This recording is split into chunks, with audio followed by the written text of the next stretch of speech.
Chapter 12. The Search for the Wicked Witch.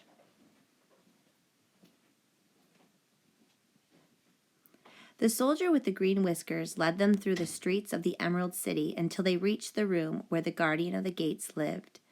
This officer unlocked their spectacles to put them back in his great box, and then he politely opened the gate for our friends. "Which road leads to the Wicked Witch of the West?" asked Dorothy. "There is no road," answered the guardian of the gates. "No one ever wishes to go that way." "How then are we to find her?" inquired the girl. "That will be easy," replied the man. "For when she knows you are in her country, the country of the Winkies, she will find you and make you all her slaves." "Perhaps not," said the Scarecrow, "for we mean to destroy her." "Oh, that is different," said the guardian of the gates. "No one has ever destroyed her before, so I naturally thought she would make slaves of you, as she has the rest. But take care, for she is wicked and fierce, and may not allow you to destroy her. Keep to the west, where the sun sets, and you cannot fail to find her."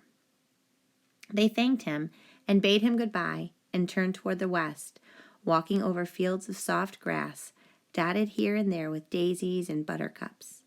Dorothy still wore the pretty silk dress she had put on in the palace, but now, to her surprise, she found it was no longer green, but pure white. The ribbon around Toto's neck had also lost its green color and was as white as Dorothy's dress. The Emerald City was soon left far behind. As they advanced, the ground became rougher and hillier, for there were no farms nor houses in this country of the West, and the ground was untilled. In the afternoon, the sun shone hot in their faces, for there were no trees to offer them shade, so that before night, Dorothy and Toto and the lion were tired and lay down upon the grass and fell asleep, with the Woodman and the Scarecrow keeping watch. Now the Wicked Witch of the West had but one eye, yet that was as powerful as a telescope and could see everywhere. So as she sat in the door of her castle, she happened to look around and saw Dorothy lying asleep with her friends all about her. They were a long distance off, but the Wicked Witch was angry to find them in her country. So she blew upon a silver whistle that hung around her neck. At once there came running to her from all directions a pack of great wolves. They had long legs and fierce eyes and sharp teeth. "Go to those people," said the witch, "and tear them to pieces." "Are you not going to make them your slaves?" asked the leader of the wolves. "No," she said. "One is of tin and one is of straw. One is a girl and another a lion. None of them is fit to work, so you may tear them into small pieces." "Very well," said the wolf, and he dashed away at full speed, followed by the others. It was lucky the Scarecrow and the Woodman were wide awake and heard the wolves coming. "This is my fight," said the Woodman, "so get behind me and I will meet them as they come." He seized his axe, which he had made very sharp, and as the leader of the wolves came on, the Tin Woodman swung his arm and chopped the wolf's head from its body, so that it immediately died. As soon as he could raise his axe, another wolf came up, and he also fell under the sharp edge of the Tin Woodman's weapon. There were 40 wolves, and 40 times a wolf was killed, so that at last they all lay dead in a heap before the Woodman. Then he put down his axe and sat beside the Scarecrow, who said, "It was a good fight, friend." They waited until Dorothy awoke the next morning. The little girl was quite frightened when she saw the great pile of shaggy wolves, but the Tin Woodman told her all. She thanked him for saving them and sat down to breakfast, after which they started again upon their journey. Now this same morning the Wicked Witch came to the door of her castle and looked out with her one eye that could see far off. She saw all her wolves lying dead, and the strangers still traveling through her country. Oh, this made her angrier than before, and she blew her silver whistle twice. Straightway a great flock of wild crows came flying toward her, enough to darken the sky.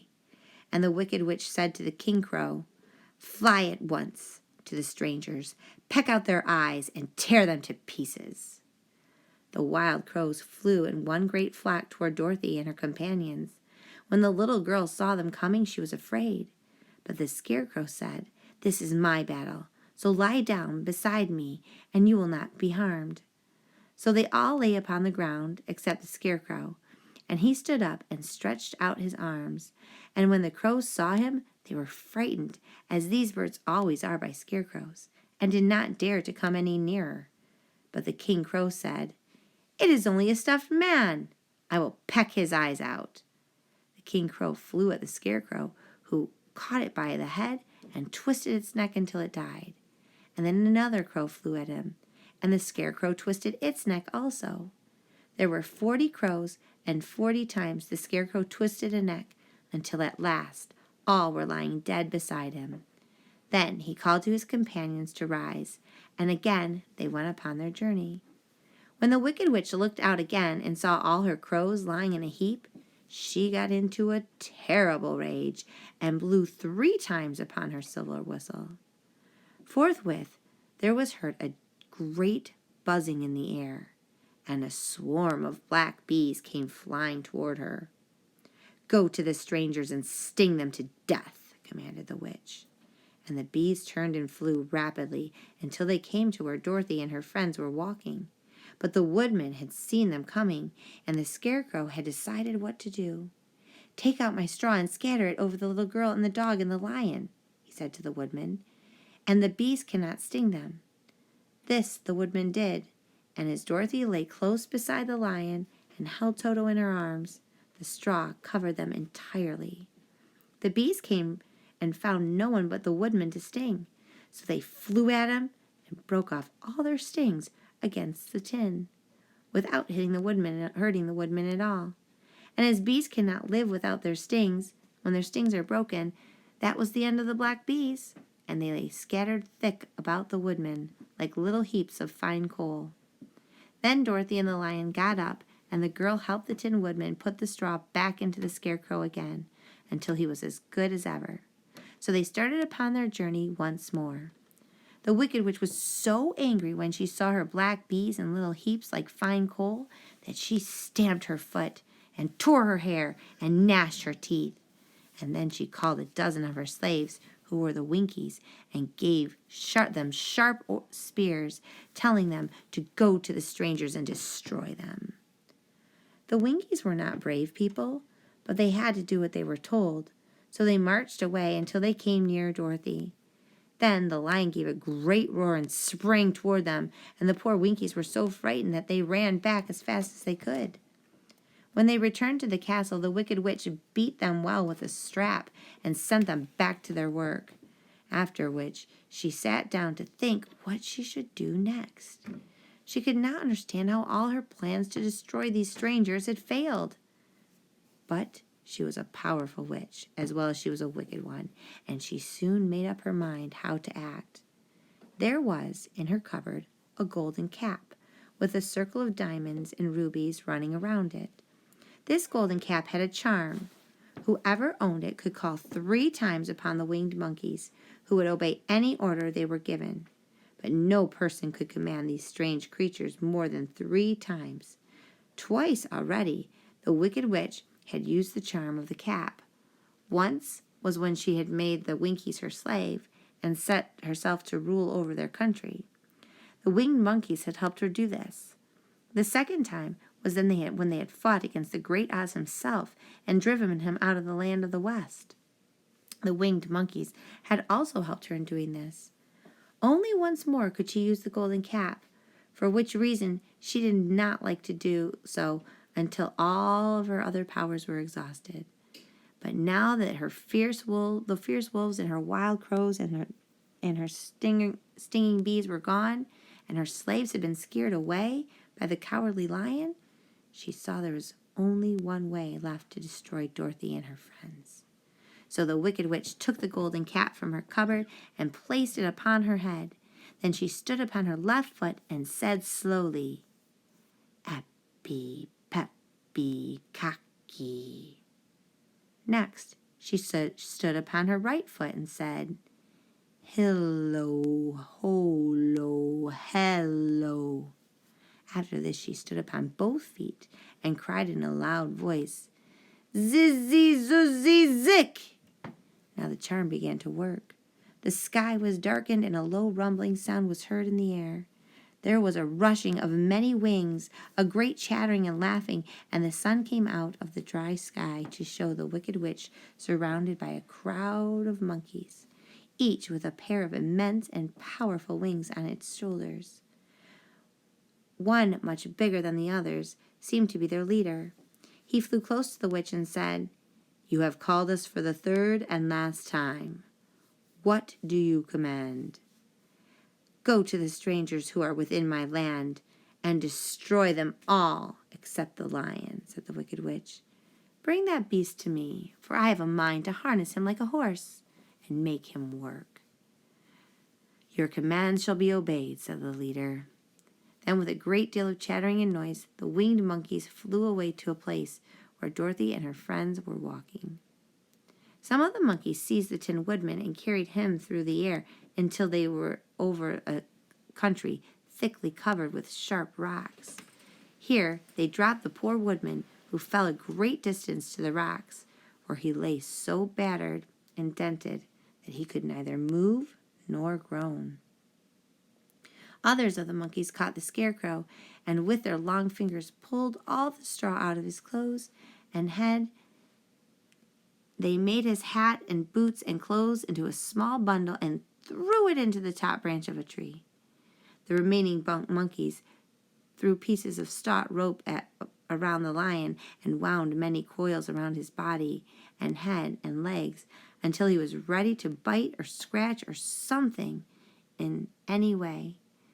Then they lifted him up and flew with him to the witch's castle, where he was placed in a small yard with a bright iron fence around it, so that he could not escape.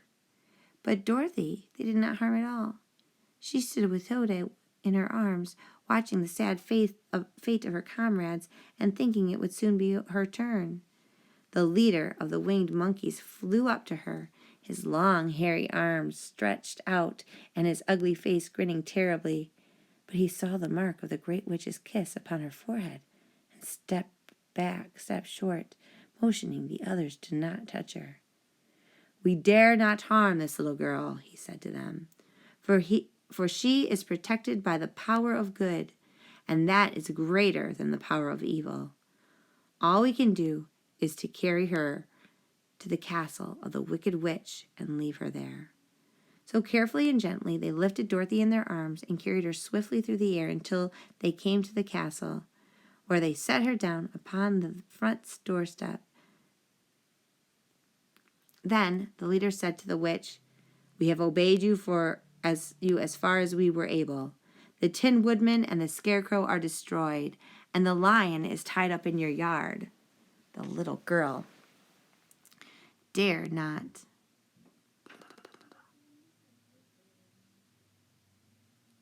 harm, nor the dog she carries in her arms.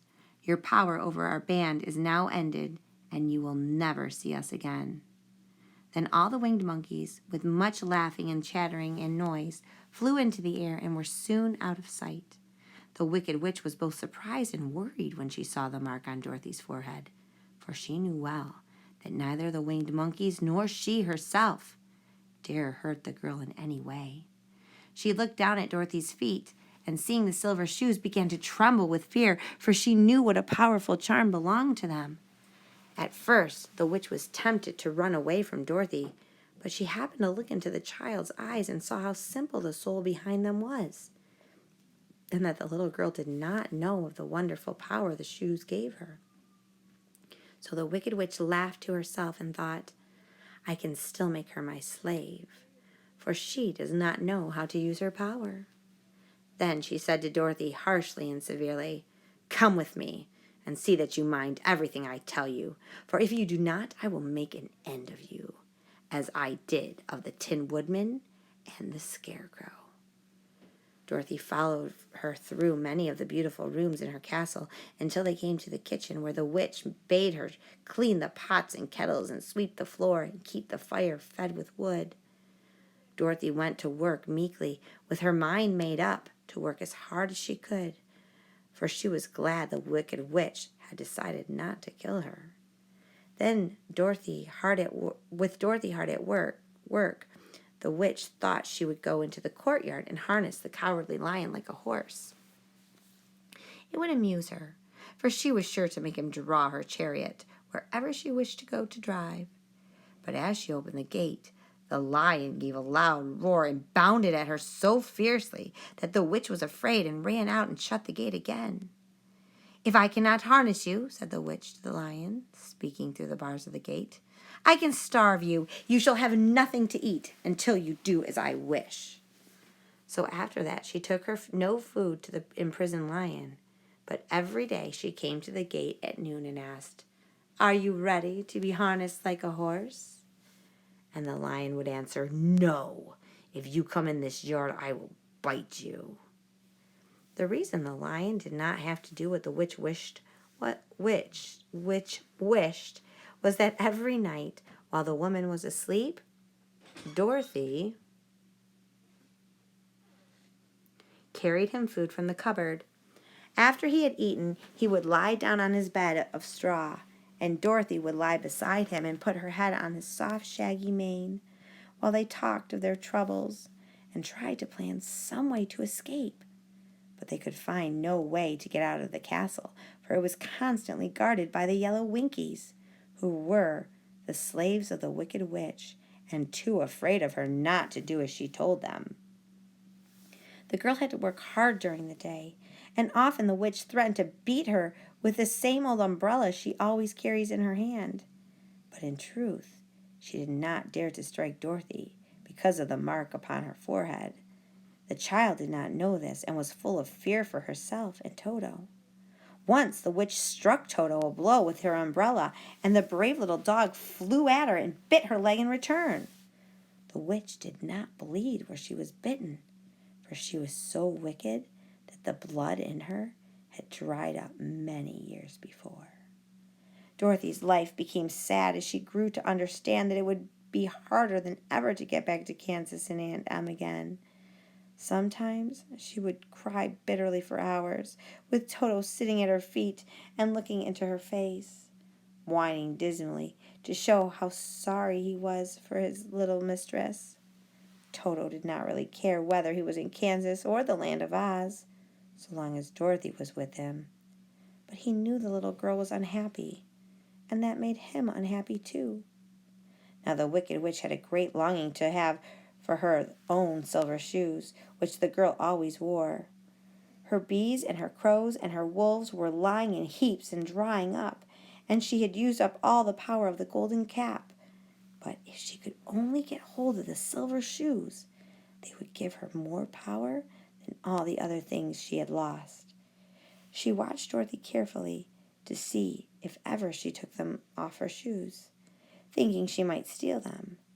But the child was so proud of her pretty shoes, she never took them off, except at night when she took a bath.